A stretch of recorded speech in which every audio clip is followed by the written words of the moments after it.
بسم اللہ الرحمن الرحیم۔ امید آپ سب خیر و عافیت سے ہوں گے۔ آج کی اس ویڈیو میں ہم سیکھیں گے کہ بیٹھ کر نفل پڑھنے کا صحیح طریقہ کیا ہے۔ ہماری ایک تعداد ایسی ہے جب بیٹھ کر نفل پڑھتی ہے تو اس میں چند غلطیاں کرتی ہے۔ ان میں سے ایک مین غلطی جو ہے وہ رکوع کرنے کے حوالے سے ہے کہ جب بیٹھ کر نفل پڑھنے ہوتے ہیں تو ہمیں یہ پتہ ہی نہیں ہے کہ رکوع کس انداز میں کرنا ہے، کس طریقے سے کرنا ہے۔ تو تمام احباب سے گزارش ہے کہ ویڈیو یہاں تک ضرور دیکھیں تاکہ ہمیں بیٹھ کر نفل پڑھنے کا صحیح طریقہ معلوم ہو سکے۔ تو سب سے پہلے غلط فہمی کو دور کر لیتے ہیں۔ ہمارے ہاں بعض لوگ یہ سمجھتے ہیں، ان کا کنسیپٹ یہ ہے کہ نفل جو ہیں یہ بیٹھ کر ہی پڑھنے چاہیے، کھڑے ہو کر نہیں پڑھنے چاہیے۔ تو یہ بات سراسر غلط ہے۔ نفل بھی کھڑے ہو کر پڑھنا افضل ہے۔ بہتر یہ ہے کہ نفل بھی کھڑے ہو کر پڑھے جائیں، لیکن اگر کوئی آدمی بیٹھ کر بھی نفل پڑھتا ہے تو یہ کوئی برا کام نہیں ہے بلکہ جائز ہے۔ بیٹھ کر بھی نفل پڑھنے سے نفل ہو جاتے ہیں، لیکن کھڑے ہو کر پڑھنے کی بنسبت اگر کوئی آدمی بیٹھ کر نفل پڑھے گا تو اسے آدھا ثواب ملے گا۔ کھڑے ہو کر وہ نفل پڑھتا ہے تو اسے مکمل ثواب ملے گا، لیکن اگر وہ بیٹھ کر پڑھتا ہے تو بیٹھ کر پڑھنے کی صورت میں اگر وہ شرعی معذور ہے تو مکمل ثواب ملے گا، اگر شرعی معذور نہیں ہے، وہ تندرست ہے، اس کے باوجود اگر وہ بیٹھ کر پڑھتا ہے تو پھر اسے آدھا ثواب ملے گا۔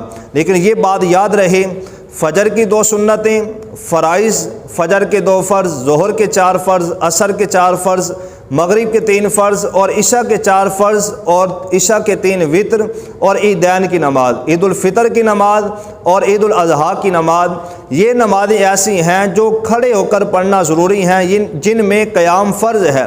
اگر کوئی آدمی یہ نمازیں بغیر شرعی عذر کے بیٹھ کر پڑھے گا تو اس کی نماز نہیں ہوگی۔ جتنی بھی نمازیں یہ بیٹھ کر پڑھی ہوں گی وہ ساری نمازیں دہرانا ضروری ہیں، اگر وہ نہیں پڑھتا تو گناہ گار ہوگا۔ لیکن فجر کی سنتوں کے علاوہ بقیہ جو سنتیں ہیں یا نفل نماز ہے، اگر کوئی بیٹھ کر پڑھتا ہے تو اس کی وہ نمازیں ہو جائیں گی، لیکن فجر کی سنتیں، فرائض نماز، وتر کی نماز اور عیدین کی نماز، یہ نمازیں ایسی ہیں جن میں قیام فرض ہے، یعنی کھڑا ہونا ضروری ہے۔ اگر کوئی آدمی شرعی معذور ہے پھر وہ یہ نمازیں بیٹھ کے پڑھتا ہے تو پھر اس میں کوئی حرج نہیں ہے، اس کی نمازیں ہو جائے گی۔ لیکن اگر کوئی شرعی معذور نہیں ہے، بالکل تندرست ہے، صحت مند ہے، اگر وہ یہ نمازیں بیٹھ کر پڑھے گا تو اس کی نماز نہیں ہوگی۔ جتنی بھی نمازیں اس نے یہ بیٹھ کر پڑھی ہوں گی وہ ساری نمازیں دہرانا ہوں گی۔ اب بیٹھ کر جب نفل پڑھنے ہیں تو اس کا پریکٹیکل طریقہ سیکھ لیتے ہیں۔ اس کے پڑھنے کا طریقہ کیا ہے، آئیے سیکھ لیتے ہیں۔ مثال کے طور پر کسی نے 2 نفل ادا کرنے ہیں، 2 نفل پڑھنے ہیں، تو اس کا طریقہ کیا ہے؟ سب سے پہلے تو یہ ہے کہ جب بیٹھنا ہے تو اچھے انداز سے بیٹھیں۔ جب بیٹھنا ہے تو بایاں جو پاؤں ہے اسے اپنی ران کے نیچے رکھ لینا ہے، دایاں پاؤں جو ہے اسے کھڑا کر لینا ہے، اور انگلیوں کا جو پیڈ ہے یہ اس طرح لگا ہونا چاہیے۔ پاؤں کی انگلیوں کا جو پیڈ زمین پر چلتے ہوئے نیچے لگتا ہے اسے پیڈ کہتے ہیں۔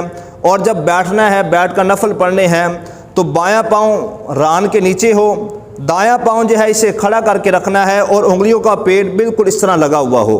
اب اس طرح بالکل جو ہے وہ سیدھا ہو کے بیٹھ جائیں گے، نیت کریں گے۔ نیت دل کے ارادے کو کہتے ہیں، لیکن نیت کے الفاظ زبان سے دہرا لینا بہتر ہے۔ اگر کسی کے دل میں نیت موجود تھی، اللہ اکبر کہہ کے نماز شروع کر لی، نماز پھر بھی شروع ہو جائے گی، لیکن نیت کے الفاظ زبان سے دہرا لینا بہتر ہے۔ اب نیت کریں گے 2 رکعت نماز نفل، منہ طرف قبلہ شریف، اللہ اکبر۔ جب اللہ اکبر کہنا ہے ہاتھوں کی دونوں ہتھیلیاں ان کا رخ قبلے کی طرف ہونا چاہیے، ہاتھ کانوں کی لو تک اٹھائیں گے اور دونوں انگوٹھے کانوں کی لو کو لگائیں گے۔ اب اللہ اکبر کہہ کے ہاتھ ناف کے اوپر باندھیں گے۔ ہاتھ باندھنے کا طریقہ یہ ہے کہ دائیں ہاتھ کی ہتھیلی کی گدی بائیں ہاتھ کی کلائی کے سرے پہ، دائیں ہاتھ کی چھوٹی انگلی اور انگوٹھا اسے اگل بغل رکھیں گے، اور دائیں ہاتھ کے بیچ کی 3 انگلیاں ان کو بائیں ہاتھ کی کلائی کی پیٹھ پہ رکھیں گے۔ اس طرح رکھنے کے بعد اللہ اکبر کہہ کے ہاتھ باندھ لیں گے۔ اب نظر جو ہے یہ سجدے والی جگہ پہ ہو۔ جب رکوع میں جائیں گے، رکوع کی حالت میں نظر گھٹنوں پہ ہوگی۔ جب سجدہ کریں گے، سجدے کی حالت میں نظر ناک پر ہوگی۔ جب تشہد پہ بیٹھیں گے، تشہد کی حالت میں نظر جھولی کے اندر ہوگی۔ اب ثنا پڑھیں گے پہلی رکعت میں، سبحانک اللہم و بحمدک و تبارک اسمک و تعالی جدک و لا الہ غیرک۔ پھر اس کے بعد اعوذ باللہ من الشیطان الرجیم بسم اللہ الرحمن الرحیم پڑھیں گے۔ سورہ فاتحہ پڑھیں گے۔ سورہ فاتحہ پڑھنے کے بعد ساتھ کوئی سورت ملائیں گے، اب اس کے بعد رکوع کی تکبیر کہتے ہوئے رکوع میں جائیں گے۔ اب جب رکوع کرنا ہے تو اللہ اکبر کہہ کے رکوع میں جائیں گے۔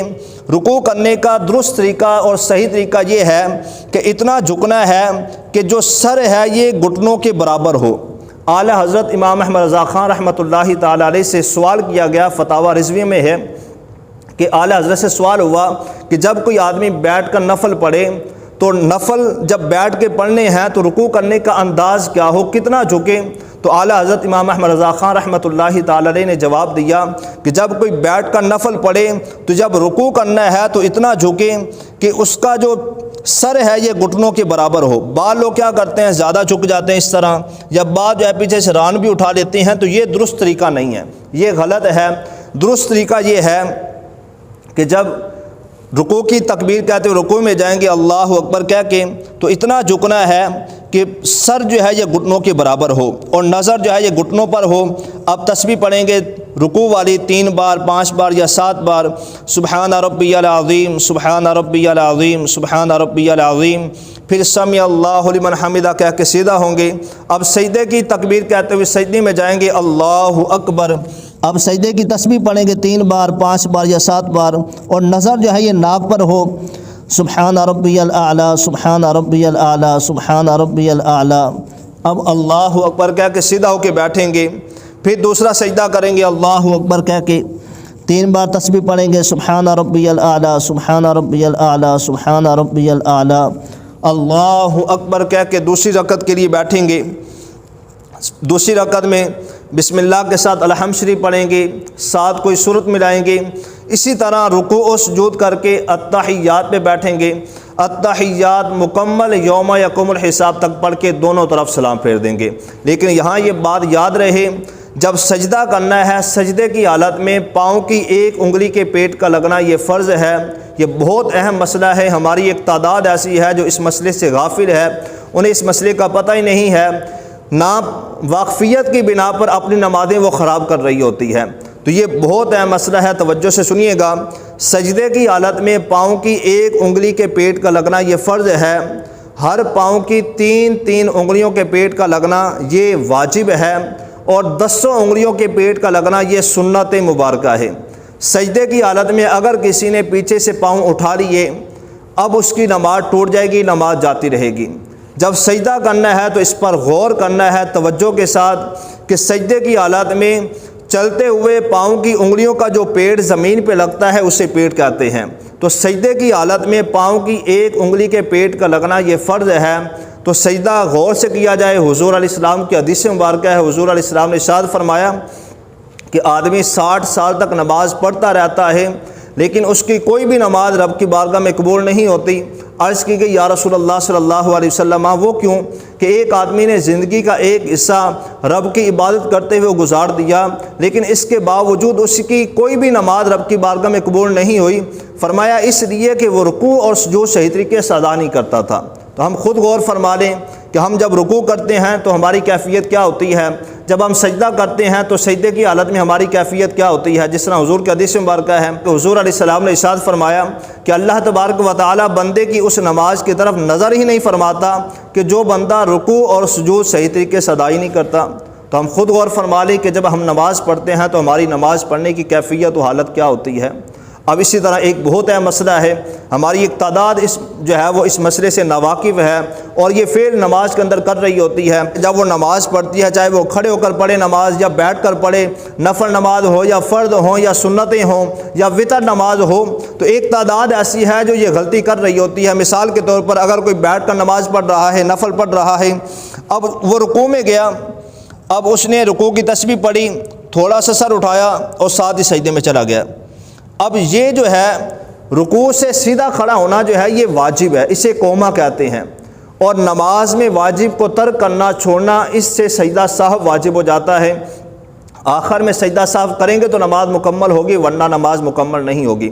جب کسی نے بیٹھ کر نفل پڑھنے ہیں تو یہ یاد رکھیے، رکوع جب کرنا ہے رکوع کرنے کے بعد سمیع اللہ لمن حمدہ کہہ کے بالکل سیدھا ہوں گے، پھر اس کے بعد ربنا لک الحمد کہنے کے بعد سجدے کی تکبیر کہتے ہوئے سجدے میں جائیں گے اور سجدے کی تسبیح پڑھ کے اپنی بقیہ رکعات کو مکمل کر لے۔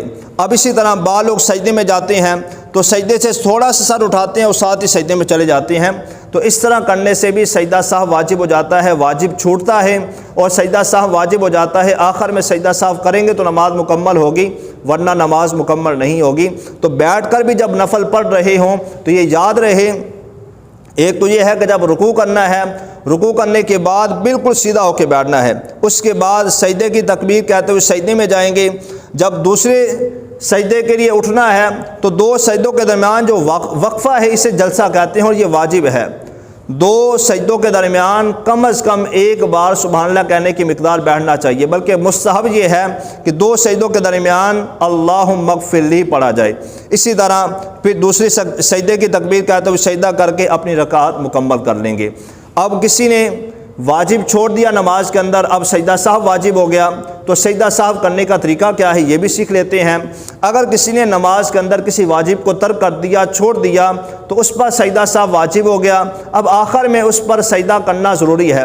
جب نماز پڑھ رہا ہے آخری رکعت میں تشہد پہ بیٹھے گا، ایک طریقہ تو یہ ہے کہ تشہد اشہد ان محمدً عبدہ و رسولہ تک پڑھ کے دائیں طرف سلام پھیرے، پھر دو سجدے کرے، سجدے کرنے کے بعد تشہد پہ بیٹھے، التحیات شروع سے لے کر آخر تک یوم یقوم الحساب تک پڑھنے کے بعد دونوں طرف سلام پھیر دے۔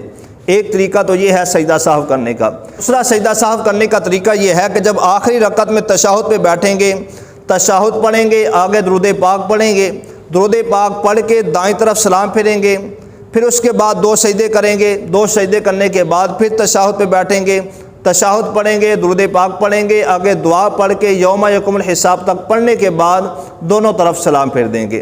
یہ تھا سجدہ سہو کرنے کا طریقہ۔ اور اللہ پاک کی بارگاہ میں دعا ہے کہ اللہ تعالی ہمیں اپنی نمازیں درست کرنے کی توفیق عطا فرمائے، اور نماز جس طرح پڑھنے کا حق ہے اس طرح پڑھنے کی توفیق عطا فرمائے۔